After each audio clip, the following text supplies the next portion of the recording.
बड़ी खबर इस वक्त एक और आ रही है। भारत और चीन के रिश्तों में बेहतरी आ सकती है क्योंकि चीन के फॉरेन मिनिस्टर वांग यी भारत के दौरे पर आ रहे हैं। इस तरीके की खबर सामने आ रही है।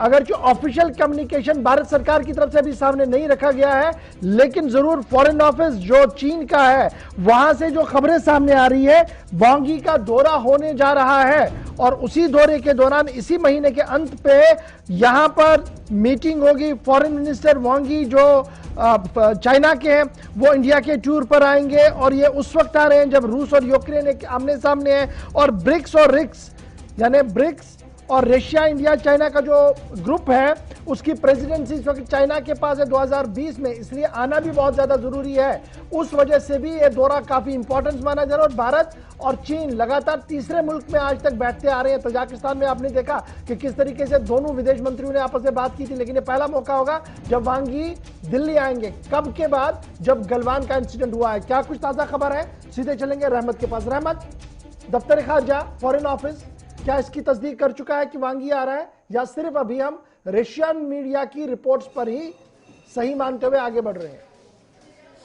जी देखिए, बिल्कुल हिंदुस्तान की जानिब से तस्दीक अभी वजारत खारजा सतह पर नहीं हुई है, लेकिन यह है कि चीन की तरफ से कई मीडिया घरानों को हमने इस न्यूज़ को कोट करते हुए देखा है कि इस बार वो एशिया के ममालिक, पड़ोसी ममालिक के दौरे पर निकल रहे हैं। सबसे पहले 26 तारीख को नेपाल जाएंगे, उसके बाद हिंदुस्तान का प्लान है। आपको याद होगा कि 5 जो अप्रैल का महीना था, मार्च का महीना था 2020 में, उसके बाद से लेकर के अब तक के हिंदुस्तान के रिश्ते चीन के साथ खराब रहे हैं। हालांकि उससे पहले बहुत अच्छे ताल्लुकात थे। चीन के सदर को हमने देखा किस तरह से हिंदुस्तान आए थे, हमने देखा तमिलनाडु में किस तरह से झूला झूल रहे थे पीएम मोदी के साथ। बहुत अच्छे, मतलब बहुत ही क्लोज रिश्ते थे और अब भी हैं। लेकिन पिछले 2020 से लेकर के अब तक के दौर को देखें तो इसमें अब जो सूरत हाल पैदा हुई है कि दोनों मुल्कों को इस चीज का एहसास है कि एलएसी के मसले पर जो हम फंसे हुए हैं, जिससे हमारा रिश्ता खराब हो रहा है, हमने 1 रुपये के बचाने के लिए अपना 5 रुपया खर्च अभी तक कर दिया हुआ है। ये दोनों मुल्कों का एहसास है। ये वजह है कि हिंदुस्तान ने भी इस पर बहुत ज्यादा ये हैरानी का इजहार नहीं किया, बल्कि हिंदुस्तान की तरफ से भी माहौल साजी की गई।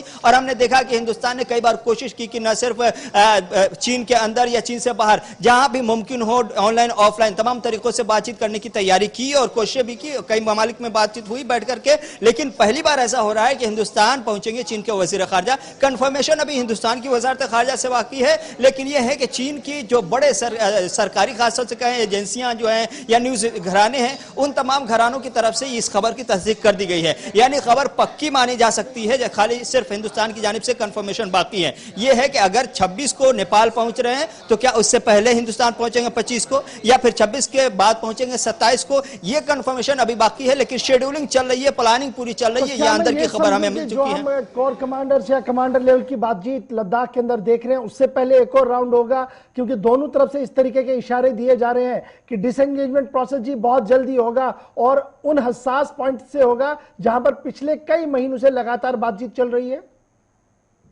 जी बिल्कुल, देखिए 15 राउंड की मीटिंग हो चुकी है। 15 राउंड की मीटिंग में अगर 20 हमारे मसले थे तो उसमें से 15 कम से कम हल कर लिए गए हैं। 5 मसले और हैं जिसको आइंदा मुमकिन है अगले हफ्ते एक और 16वें दौर की मीटिंग मुनक्किद हो जाए। जराए का कहना है कि तैयारियां चल रही हैं कि वजारत खारजा लेवल पर जब मीटिंग होगी उससे पहले पहले बड़े जो मसले फंसे हुए फ्रिक्शन पॉइंट्स, खासतौर से जो हॉट स्प्रिंग है, उन तमाम PP-15 का जो मसला है उन तमाम को हल कर लिया जाएगा और कहीं ना कहीं एक शॉर्ट आउट वाला माहौल तैयार कर लिया जाएगा जिसमें दोनों मुल्कों के रिश्ते यहां से बहाल होना शुरू हो जाएंगे। यानी अगले हफ्ते आपको यह खबर जरूर होली के बाद मिलेगी कि इस तरह की मीटिंग एक और कमांडर सतह की होने जा रही है और उसमें यह तय हो जाएगा कि हम मीटिंग के साथ ही कैसे कैसे आगे बढ़ेंगे। यानी अब जो आसार नजर आ रहे हैं वो ये कि 1.5 साल 2 साल के बाद ही सही, लेकिन हिंदुस्तान और चीन के रिश्ते बहाल होना चाहते हैं। चूंकि हिंदुस्तान को भी एहसास है, चीन भी इस चीज को बहुत अच्छी तरह से एहसास कर चुका है कि दुनिया इस वक्त 2 हिस्सों में बढ़ चुकी है, लेकिन एक बड़ा बल्क एशिया का है, बड़ा हब एशिया का है, बड़ा पावर एशियाई ममालिक का है। इसलिए एशियाई ममालिक को अपने वजूद, अपने पावर का एहसास दिलाने के लिए इत्तेहाद में रहना,